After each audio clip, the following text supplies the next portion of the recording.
3 quick facts before I tell you the story of my fiancé's death. First, llamas, when sufficiently agitated, will spit. I don't mean like you're spitting a mouthful of toothpaste into the sink or even hawking up a good loogie onto the sidewalk. No, this is a spray of green gastric juice summoned forth from the depths of one of the animal's several stomachs. It smells about as bad as anything you can imagine, and it's very hard to get that smell off of you. I got hit with this nasty shit once a few years ago, during my first visit to meet Mila's parents. They ran a llama farm. I got a little drunk and started goofing around with one of the llamas, and it got me right in the face. I wasn't allowed in the house that night because I smelled so bad and had to sleep in a tent alone. They burned the tent afterwards. I was very respectful to llamas after that. Next, a single bolt of lightning can contain up to 1 billion volts of electricity. By comparison, a defibrillator operates at closer to 1,000 volts. Finally, there is a local legend in the town where Mila grew up about a ghost called the Weeping Wisp. As it goes, in 1698, a man by the name of William Stevens was accused of murdering one of the 4 daughters of a wealthy businessman.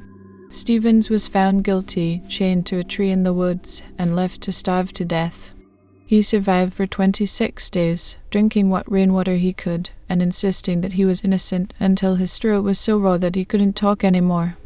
When he died, he was in such rough shape that not even the animals would eat him, and his corpse was left there as an object lesson to the townsfolk.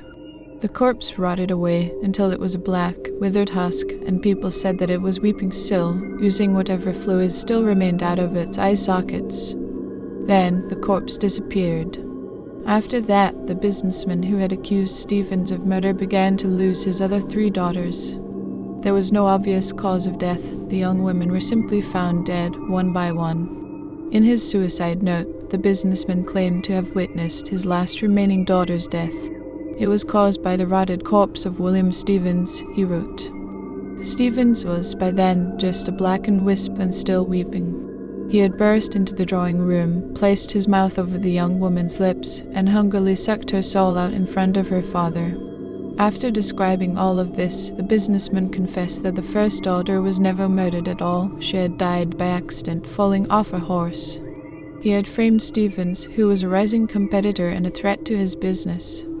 Now, he knew, Stevens was coming for his righteous revenge. Ever since, young women around town have occasionally dropped dead for no apparent reason, and the Weeping Wisp has been glimpsed now and then through a window at night, through the foliage on a hiking trail, etc. I don't know. I guess the guy figured that they already killed him for the crime of murder, so he might as well get some mileage out of the whole thing. Marla had always bought into the legend of the Weeping Wisp and went so far as to drag me to the local library once, where we spent hours going through the microfiche archives.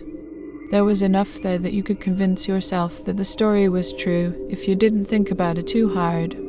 As for me, I thought it was utter bullshit. When you're dead, you're dead. Well, that's what I always believed, right up until a few months ago. Now, I don't think that's always true. It was the night before our wedding was to take place. We were going to have it at Marla's parents' farm, and we gathered together with some of the wedding party in their house, well into our cups. My best man, Jake, was quite hammered and was standing up on the coffee table making impromptu speeches, roasting me. Everyone was busting a gut laughing at my expense. "Easy, buddy," I mumbled.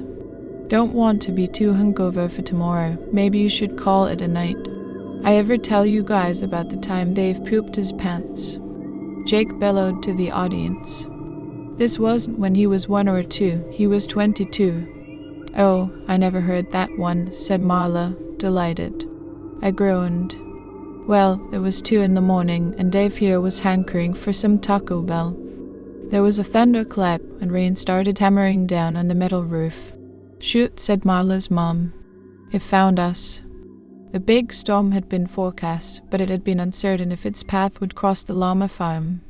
It was supposed to pass by morning either way, but now all the fields would be soaking wet and muddy, which was a major bummer in terms of our outdoor wedding plans. There was a flash of lightning and another burst of thunder. "Oh no," said Marla.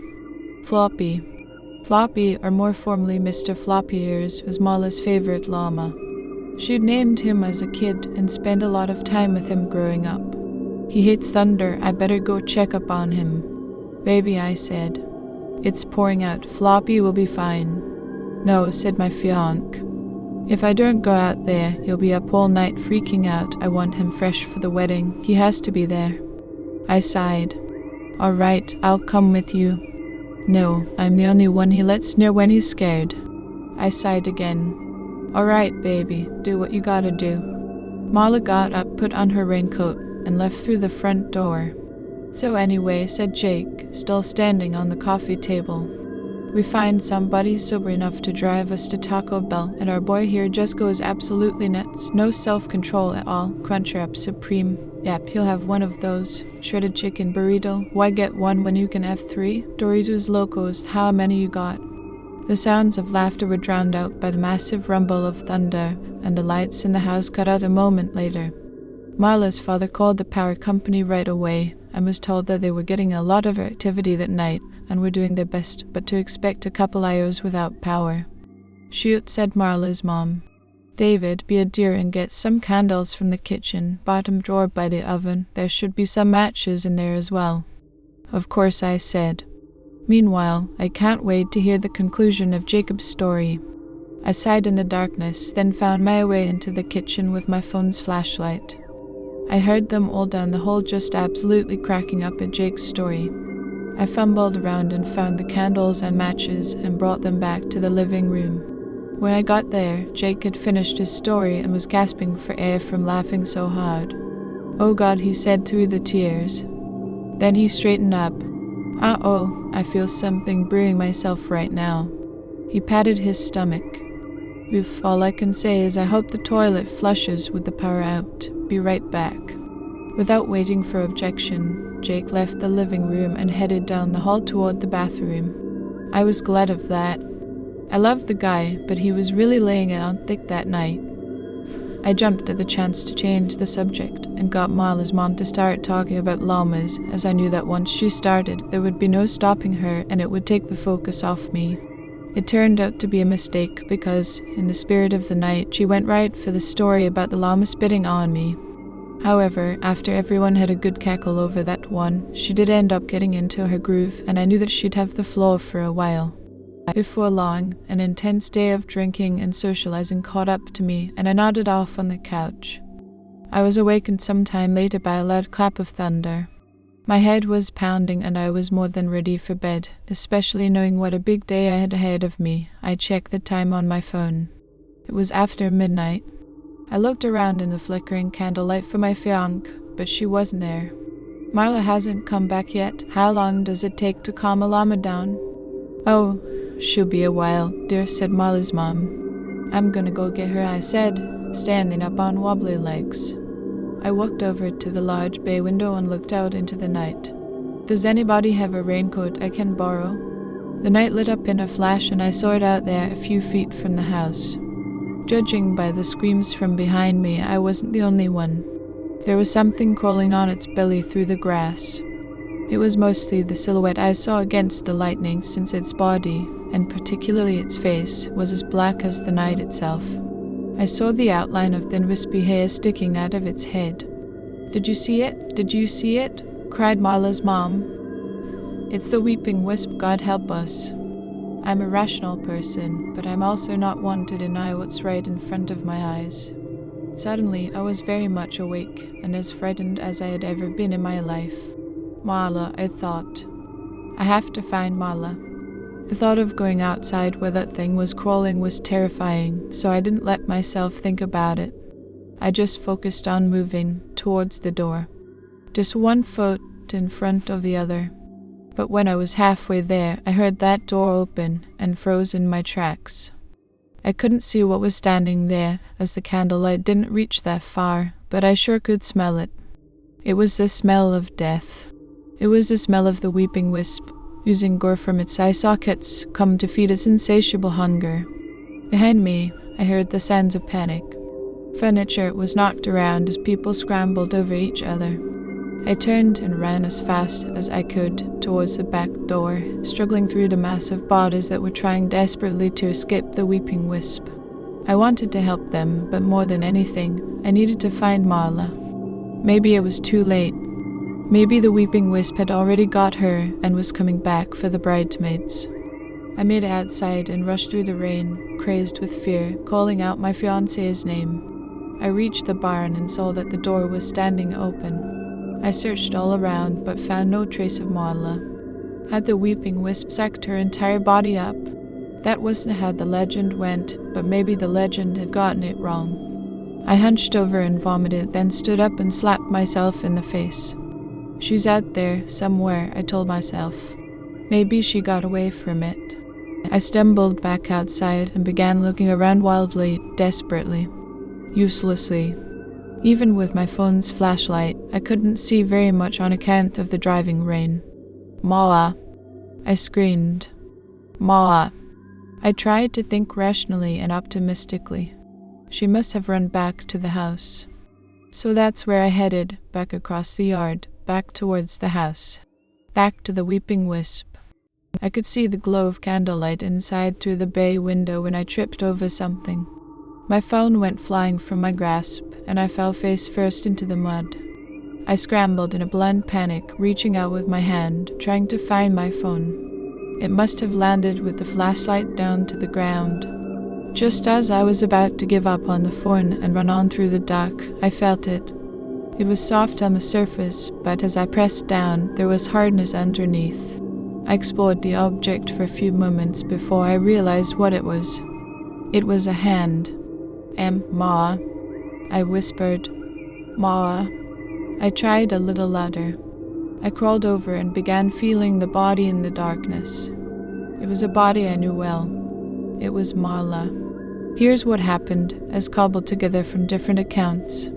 That night, when Jake said that he was going to the bathroom, he went instead to the barn where Marla was comforting Mr. Floppy Ears. Unbeknownst to me, Jake and Marla had slept together in college a few times. Marla and I had been casually seeing each other at the time, but it wasn't that serious yet. And to Marla, Jake was never a serious possibility. But he felt differently. He fell in love with her. He claims that he got over it, and for the most part he had.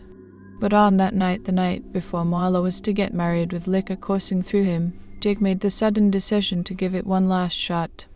There in the barn, Jake professed his love to Marla. She told him to get his shit together and sleep it off. He grabbed her and tried to kiss her. She kneed him in the groin and told him that if he left right then, she would forget it ever happened. He tried to grab her again, and she turned to run back to the house. But he caught up to her. Jake choked Marla on the grass outside the barn until she stopped struggling.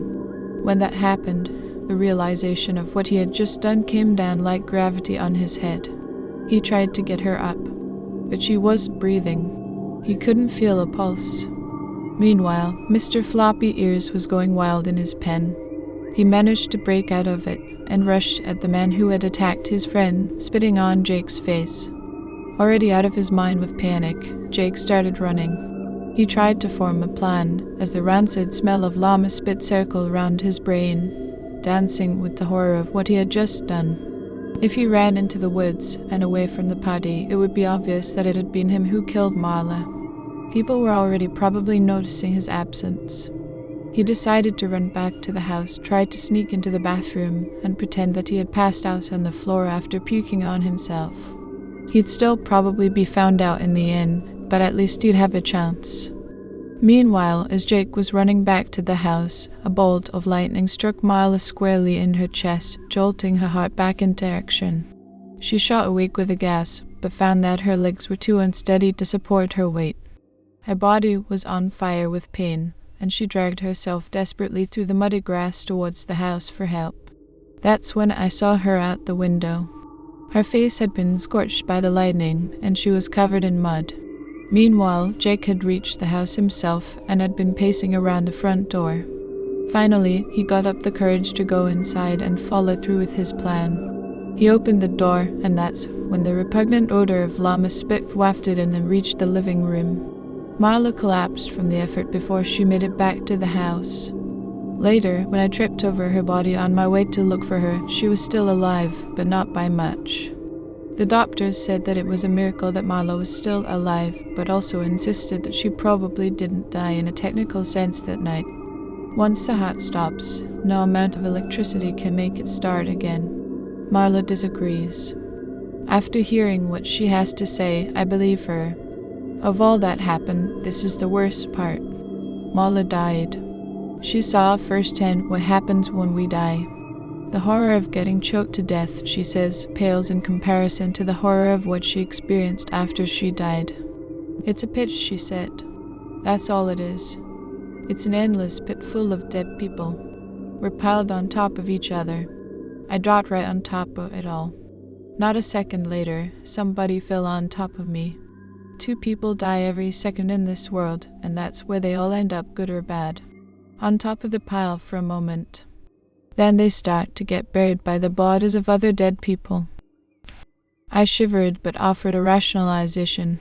Maybe it was just all in your head, like a dream caused by oxygen deprivation, a nightmare. It wasn't a hallucination. I was there.